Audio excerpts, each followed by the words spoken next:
Sama natin ngayong umaga si Attorney Israelito Torion. Magandang umaga po, Attorney. Hello. Magandang umaga po. Magandang umaga. Yes. Yes. Good morning, everyone. Yes. Sir, mas maganda sa inyo na mismo po manggaling ano po ang laman ng inihain yung petisyon kahapon sa Korte Suprema? Ano po yung mga pangunahing argumento ninyo kung bakit gusto nyong ipatigil ito pong impeachment trial kay Vice President Sara Duterte?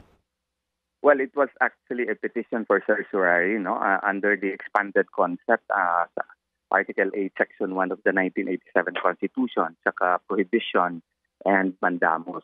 Basically, medyo mahaba po yung ating petition kasi 114 pages po yun. But the gist of it is that kini-question kasi natin dahil sa three principal reasons, no?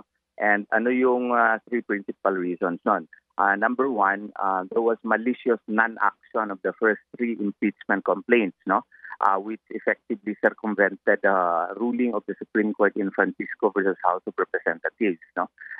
May tatlong complaints na before na hindi inaksyonan, dapat mandatory kasi na aksyonan yun, kasi nakasaad po sa ating konstitusyon under Article 11, Section 3 po na ang dapat noon na pag may impeachment complaint, it should be subjected to the for discussion and included in the order of business within 10 session days and referred to the proper committee within 3 session days. And if you will relate it with Rule 2, Section 2 and 3 of the House Rules on Impeachment po, nakasaad po doon na yung Secretary General pag makatanggap ng impeachment complaint, dapat po i-refer niya sa Secretary, sa Speaker, saka yung Speaker po dapat i-subject niya yun sa order of business within 10 session days and i-refer niya sa Committee on Justice within 3 session days. Hindi po ginawa yon. Bakit hindi ginawa yon? Hindi inaksyonan yon kasi sa Francisco versus House of Representatives. Yung pong 1-year bar rule under Article 11, Section 3, Paragraph 5, na hindi ka na pwede makafile ng complaint against an impeachable official within 1 year, ay mag-start po yung counting nun pag na-refer na doon sa Committee on Justice. Pag ma-refer na on Committee on Justice, 1 year after that, bago ka makafile ng kaso. Kaya hindi inaksyonan yung tatlong kaso, which is actually a violation of the Constitution. Pangalawa, there was absence and or defect in the verification process. Yung mga members ng House of Representatives nakaperma lang po without reading and examining it thoroughly in violation of the standards determining probable cause, raising concerns about validity and due process. Kailangan kasi nandun sa ating konstitusyon na bago ito ma-refer sa Senate for trial forthwith, the complaint must have been verified, which means that the members of House of Representatives should have studied it thoroughly.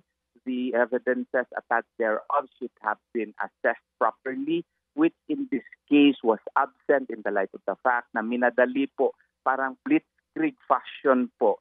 So therefore, it violates the constitutional provision on verification. Impeachable officer ito, high government official. So therefore, the impeachment process should have been solemn.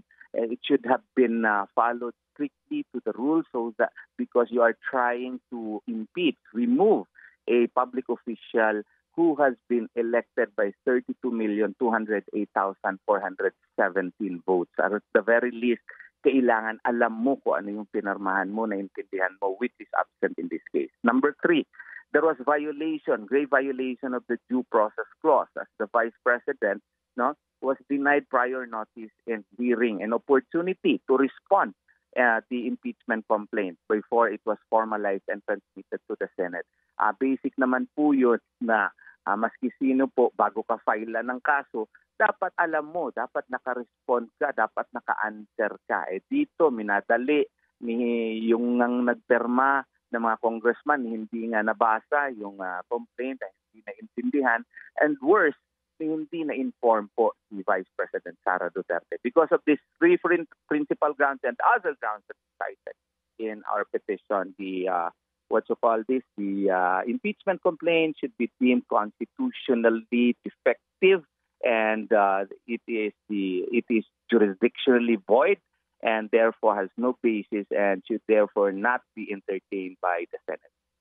Yes po. Yes. Attorney Torion, thank you for elaborating kung ano pong laman nitong inyong petisyon. Una, doon po sa sinasabi nyo muna na minadali ito pong paghahain ng impeachment.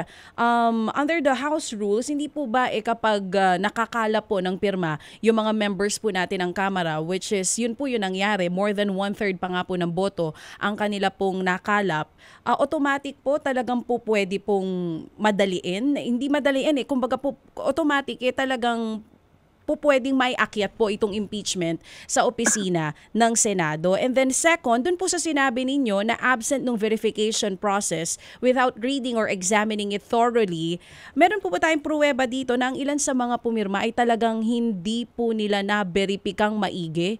Yun pong laman nito pong impeachment? Yeah, I'll answer it based on the House rules and based on the Constitution. Number one, their own House rules po. Now, before we say na may 1/3 vote na sila, in Francisco versus House of Representatives, sabi po ng Supreme Court, ang impeachment is a solemn process. It's not a mere numbers game which can be used to, vilify the good name of impeachable officials without following strictly stringent procedural rules, because the purpose of which is not to defeat the democratic processes but to protect the same. Ang ibig sabihin po yun, dapat yung House of Representatives nag-follow ng kanilang House rules mismo. Kasi sa Rule 2, Section 2 po ng House rules, maski na meron kang 1/3 votes, dapat po yun ipinadaan sa Committee on Justice.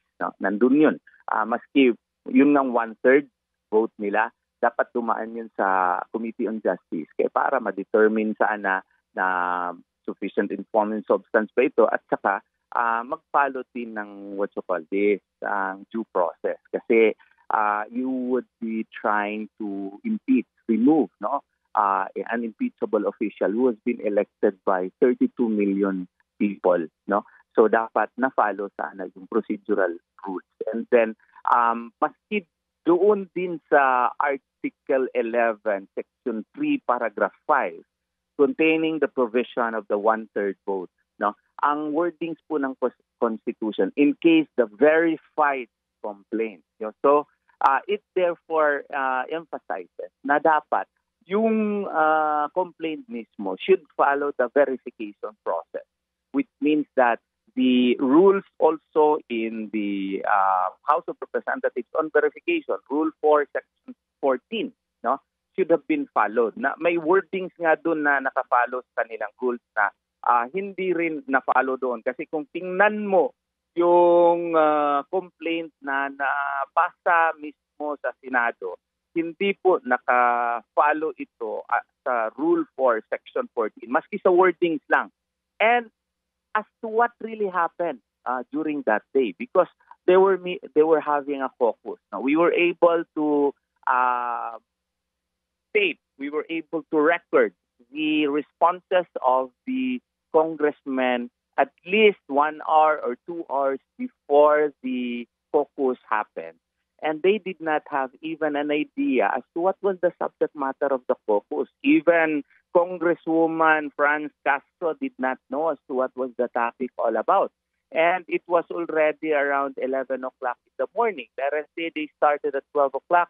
At 3:45 p.m., the subject matter was already included, was only rushedly, in a rushed manner, included in the additional reference of business. Meaning, isiningit additional reference of business at 3:45. So let us say from 12 o'clock to 3:45, nandun sila. 215 sila. Ilang pages yung complaint nila na naka-contain pa yung mga sick annexes.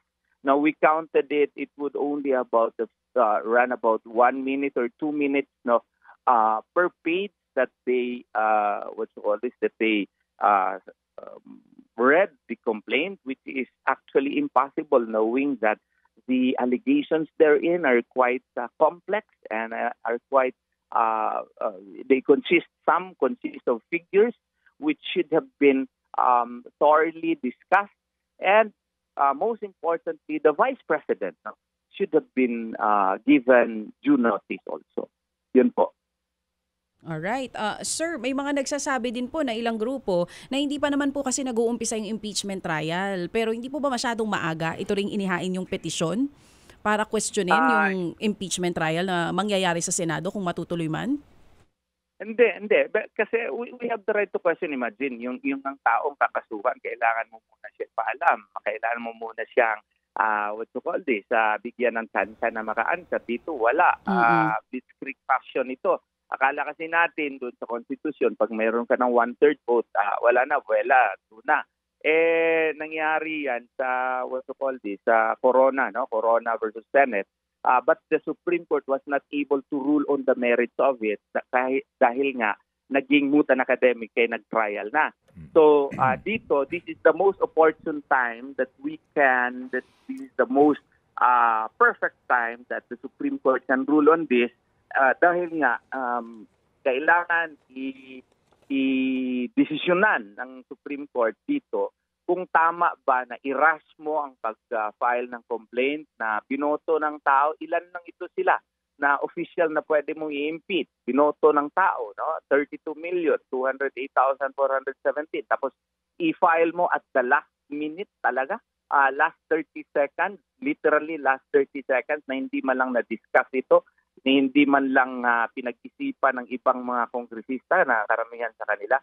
So, the people really have the requisite legal personality to put this into question because their vote is at stake. Taxpayers' money is at stake kasi the Congress now will be spending millions again just to conduct this trial. So, yung mga taxpayers, katulad ko, may right kami na i-question ito na bago mag-trial, dapat desisyonan muna ito ng Supreme Court under the expounded concept of certiorari whether or not there has been grave abuse of discretion amounting to lack or excess of jurisdiction on the part of the House of Representatives when they, in a blitzkrieg fashion, filed this complaint before the Senate without complying with the verification requirement and due process clause of the 1987 Constitution. Well, that will be very interesting, Attorney, no? Kung magiging discussion dito kung sakasakali nga pong pagbibigyan ang inyo pong petition na ito na inihain sa Supreme Court, no? Para sa panibago pong jurisprudence kung baga. Pero, Attorney, matanong ko lang kayo. Yung sinasabi ho ninyo na sana binigyan ng pagkakataon ng Vice Presidente na masagot itong mga ipinupukol sa kanyang alegasyon, bakit ho ba tila hindi ito tinangkilik o binigyan ka importansya ng Vice Presidente nung panahon na may hearing po sa Good Government Committee? Iba yun. Iba kasi yung mga, iba din yun ang mga charges kasi doon. Tapos dito, kung anong nasulat dito, iba, may differences din po. No? I think dapat dito, itong mga, kung nabasa mo po yung bagong impeachment complaint, there are several matters there which were not even discussed. Opo. In the Good Government Committee. Opo. Yes, sir. We understand. Kasi nga po, ibang yung mahaba-haba yung articles of impeachment kasi may mga high crimes yung binabanggit doon. But yung nga lang po, no? Kasi nga, these are all water under the bridge kasi nabuo na yung articles of impeachment at yung nga pong inyong ngayong kine-question. Pero yun lang pagkakataon na yun, yung sagutin niya yung mga ipinupukol sa kanya tungkol doon sa confidential fund, itong mga individual na sinasabing binigyan daw po ng halagang ito. Alam niyo ho yun? Yun lang po pagkakataon na yun. Sa iba po, no, para nanghihinayang din kami na hindi namin napakinggan direktamente yung sagot dito ng Vice Presidente. Well, the Vice President has her own reasons as to why she did not do it. And I am not, in a capacity, I have not been given the right authority to speak for her. But I would respect whatever pronouncements that the good Vice President may have said about the matter and let that remain as it is. But the fact remains that in this particular impeachment complaint, she was not really given her day in court. No, she was not given the chance to respond to it. Yes, Opo. sir. That's Opo. my answer to it. Yes, sir. Yes, sir. And we sincerely respect that. And we appreciate yung inyong articulation dito po sa ito yung pinaka-main meat ng inyong pong inihain na petisyon kahapon sa Supreme Court. Attorney Torion, kung sakasakali lang ho ba? Kung sakasakali lang ha, na Yes, sir. Yes, magsimula itong trial, no? Gaya po ng pag-uudyok ni Senador Pimentel kay SP Escudero na simulan na kaagad ito. Kapag nagsimula ba ang trial, inaasahan ba namin na isa kayo sa mga magiging mahusay na abogado ni VP Sara sa impeachment trial? That is a matter that can be decided only by the good Vice President. No, I am not in the capacity to answer that. Honestly, I would welcome that. No, that would really be a great honor for me to represent her in the Senate. But that is a decision that only the Vice President can answer. Yes po. Opo, okay. Sige po. So, sige. Kami po'y makikibalita sa inyo kung sakasakali po na Yes, sir. tutugon dito ang Supreme Court dahil kahapon pinagkokomento na ang Senado at ang Kongreso, ang lower house, dito po sa petition naman na na magkaroon na po ng trial ASAP. Ito hong sa inyo, kahapon nyo lang inihain, baka po by next Tuesday meron ng anunsyo dito ang Supreme Court. Yes, sir. Yes, sir. I'm praying for that. I'm praying to Allah Subhanahu wa Taala that our petition would be acted so that the possibility that the two cases can be consolidated. Kasi the object is more or less maybe different, but it tackles the same subject matter po. Yes, sir. Yes, sir. Okay. So, Attorney Torion, Godspeed, sir, and thank you. Thank you, sir. Thank you Salamat po. na marami. Attorney Estraelito Torion, isa po sa mga abogadong taga Mindanao na naghain po ng petisyon for certiorari